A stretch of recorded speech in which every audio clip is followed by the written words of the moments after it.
Hey everybody, this is John Asraf, CEO of OneCoach, and welcome to another edition where we're going to bring you some great ideas, short little videos on some of the things you need to know to grow your business so that you can live that extraordinary life. And remember, business can be the road to financial freedom, but you've got to know what to do, when to do it, how to do it, and we're helping you with these little short video clips. And with me right now is Adrian Ulsh, Vice President of OneCoach. Adrian, welcome. Hi everybody. Hi John. Hello there.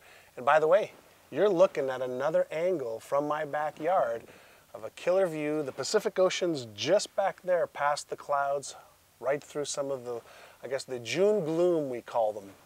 And so today we're going to talk a little bit about websites.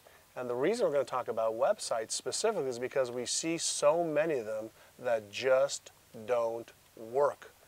Just about every business we know of has a website, and they're a waste of time. So we want to make sure that you don't waste your time or your money. Adrian, let's get right into it, and let's talk a bit about what are you seeing out there with the thousands of business owners that we've looked through their websites and have helped them make some decisions to really utilize them better. You know, John, it's always the same old thing. It's really the case where they want to try and get across everything they do, and they want to try and put it all on one page. All feature driven, and they don't understand that it's benefits that sell and it's just the features that tell. Adrian just mentioned something that's critical for you to understand. Features tell, benefits sell. So when you're writing any of your copy or you've got somebody else creating your website, make sure you ask yourself a question: why is that important? Is it a feature or is it a benefit? Let me ask you a question about website design. And what should people look at in creating their website or in revamping their website? Let's talk for just a minute about what most people do. I think that may explain a lot of it. If you want to relate easily to it, look in your yellow pages, you'll see the same format.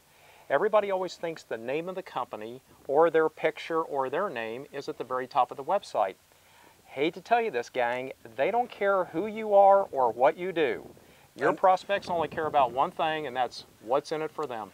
And I love when he says gang, because I used to be in a gang when I was a kid. Little gang, it was a fun gang, and he always uses the word gang, and I love it because we're just a big gang, and you're part of our gang now. That's the way we look at it.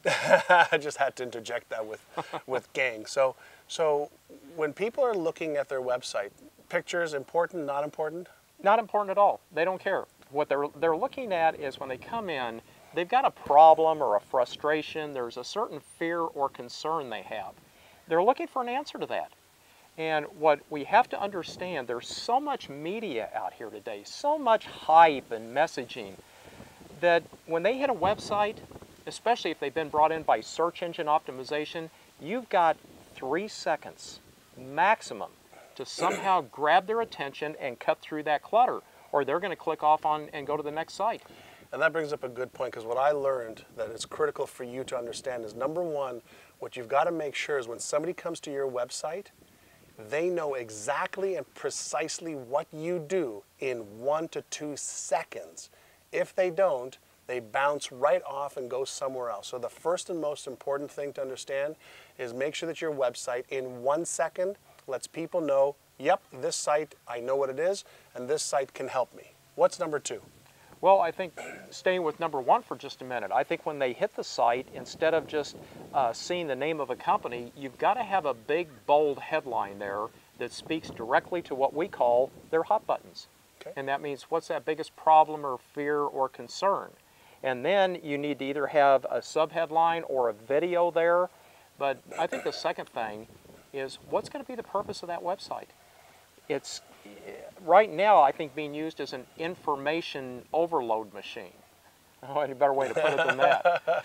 But the website itself should just do one of 2 purposes, and you need to decide what that purpose is going in. It's either there to generate leads or to complete a sale. Or to inform people. So I would say 3. So generate leads. What did you say the second one was? To generate a sale. Generate a sale, or to inform people on what it is that you do, what are the options they have, and to educate them, and then you get them to do something else. Yeah, I go along with that. Yeah. So when you're putting together your website, you have to understand there's the design, which is the look and the feel, and there's the functionality of how easy is it for people to navigate, to get from point A to point B, to get the information they want. and you've got to give them the information they want the way that they want it. So don't think about what you like and what you want.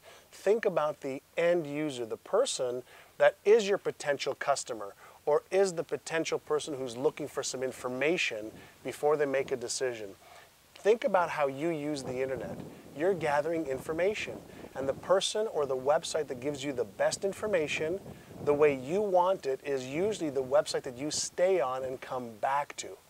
And with that said, I want you to also think about one thing.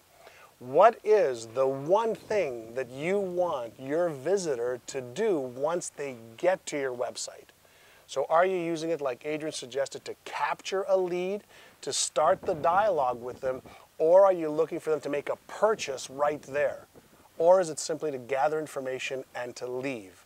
When you think about those questions, then you can properly make sure that your website's either designed properly or redesigned properly. And I can share with you, we're not in the web redesign business. We're in the business of coaching and educating small business owners what they need to know so they don't make mistakes, that they maximize the time that they spend on their business and they maximize the returns on investment, meaning the cash in your hand. What else? I think the key to making all of this work is to find out what is the thought process going into my ideal client. And I think that's important for everyone to understand is what makes a good website. It's understanding the fundamentals that are behind it. Who is my ideal client? What is it that they want? How are they going to go about making a decision? The websites that you and I look at every day, John, from clients and from prospects, it seems like they're trying to be everything to everyone. They're trying to offer just a multitude of information. No one can find anything. They think they've got to put everything on that website. And what we want to try and get them to learn is, how are my clients thinking? What's valuable to them? If I sell pizza, I don't need to be offering a free report about pizza. I want to give them a discounted coupon to get them to try my product because it's the best there is. Once they taste it, they'll know that.